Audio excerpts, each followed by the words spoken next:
Hello friends, मैं आपका दोस्त डॉक्टर सुनील कुमार और आप देख रहे हैं डॉक्टर कुमार एजुकेशन क्लिनिक।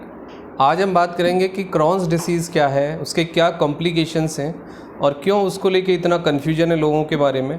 बहुत सारे लोगों का ऐसा मिथ है या क्वेरीज़ उनकी रहती है या फिर वो ऐसा सोचते हैं कि क्रॉन्स डिसीज़ मतलब कैंसर, या फिर क्रॉन्स डिसीज़ है तो आफ्टर सम टाइम लोगों को कैंसर हो जाएगा। इसको लोग कई बार आंतों का कैंसर या कोलोन का कैंसर भी मानते हैं या सोचते हैं। बट पहले मैं आपको क्लियर कर दूं कि क्रॉन्स डिसीज़ होने का मतलब कैंसर नहीं है, पेट का कैंसर नहीं है, आंतों का कैंसर नहीं है, और ऐसा आवश्यक भी नहीं है कि क्रॉन्स डिसीज़ जिसको हुआ है उसको कैंसर हो जाए। कैंसर का जहाँ तक सवाल है, कैंसर किसी को भी हो सकता है। कैंसर के पीछे कोई स्पेसिफिक कोई पहले से कोई बीमारी होती है और बाद में कैंसर हो जाता है, ऐसा कुछ नहीं है। क्लिनिकली इसके पीछे कोई सच्चाई नहीं है।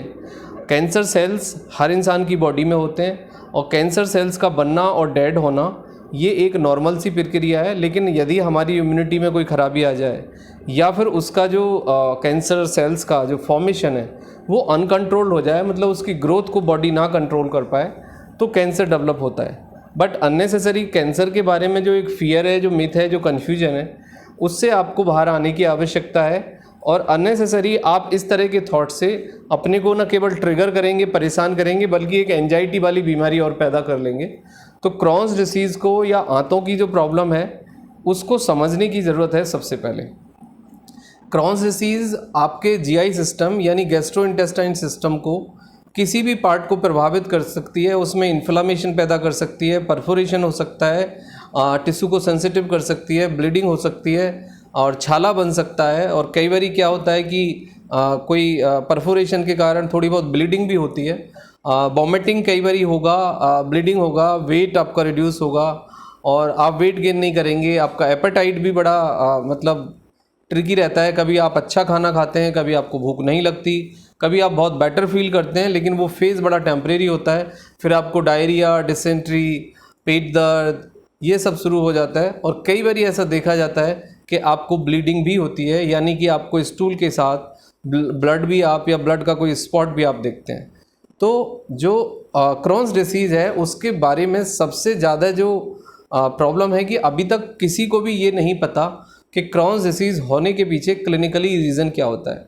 लेकिन रिसर्च से जो डेटा हमारे सामने है उससे अभी तक केवल ये हमें समझ आया कि क्रॉन्स डिसीज़ बहुत जल्दी रिपोर्ट हो जाती है, यानी बचपन में पता लग जाता है या बिफोर 15 ईयर भी पता लग जाता है कई बारी। लेकिन 30-35 तक तो ये क्लियर हो ही जाता है कि आपको क्रॉन्स डिसीज़ है या फिर IBS है या कुछ अल्सरेटिव कोलाइटिस है।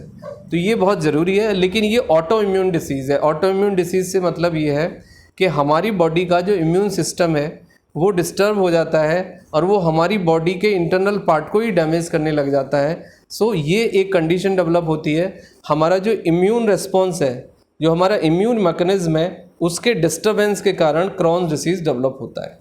इसमें क्या होता है कि आपका जो इंटेस्टाइन वाला पार्ट है, जो lower part of GI system है, जिसमें कि आपका रेक्टम रीजन है, कोलोन है, इंटेस्टाइन है, लार्ज इंटेस्टाइन है, स्मॉल इंटेस्टाइन है, most of the times Crohn's disease में ये इंटेस्टाइन वाले पार्ट को और लोअर जीआई ट्रैक्ट को ही ये हिट करता है, जिसमें कि इन्फ्लामेशन आ जाता है, सेंसिटिवनेस हो जाती है, परफोरेशन हो जाता है, छाले हो जाते हैं, कई बार जख्म हो जाता है और आपको बड़ा इंडाइजेशन होता है, मतलब खाना प्रॉपर्ली नहीं पचता है।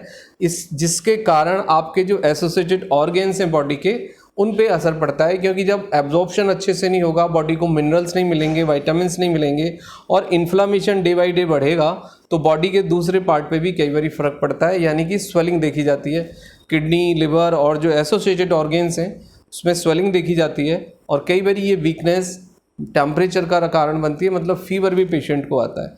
तो ये इस तरह की कॉम्प्लिकेशंस होती हैं। इसके टेस्ट के लिए कोलोनोस्कोपी या सिग्मेंडोस्कोपी करके देख सकते हैं, जिससे कि ये पता लग जाता है कि आपको क्रॉन्स डिसीज़ है या कुछ और है।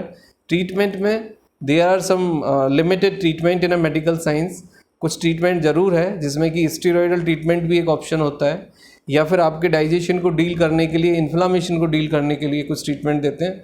वो treatment with the consultation of doctor लिया जा सकता है। लेकिन 4 चीज़ें हैं जो डायरेक्टली आपकी बीमारी को बहुत ज़्यादा बुरे स्टेट में ले जाती हैं, आपकी बीमारी को बढ़ाती हैं, कॉम्प्लिकेटेड करती हैं, तो आपको उनसे बचना है। किसी भी तरह का पेन किलर लाइक नेसिड्स आप खुद अपनी मर्ज़ी से कभी ना खाएं। पेन किलर से बहुत ज़्यादा क्रॉन्स डिसीज़ में नुकसान होता है और इसको कॉम्प्लिकेटेड करता है क्रॉन्स डिसीज़ आपके पेन किलर को। दूसरा है किसी भी तरह का कोई स्टेरॉइड और कोई भी एंटीबायोटिक विदाउट ए कंसल्टेशन और डॉक्टर ना लें।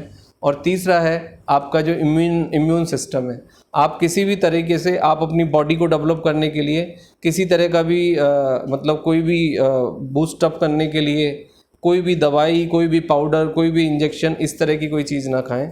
और कोशिश करें ज़्यादा से ज़्यादा नेचुरल फूड लें, हल्का हल्का खाना खाएं हर 3 घंटे पे, और बहुत ही ज़्यादा हार्ड मस्कुलर एक्सरसाइज भी आप नहीं करें। आप 15 से 20 मिनट या 30 मिनट आप वॉक कर सकते हैं, प्राणायाम मेडिटेशन कर सकते हैं, ब्रीथिंग एक्सरसाइज कर सकते हैं, दैट विल बी हेल्पफुल।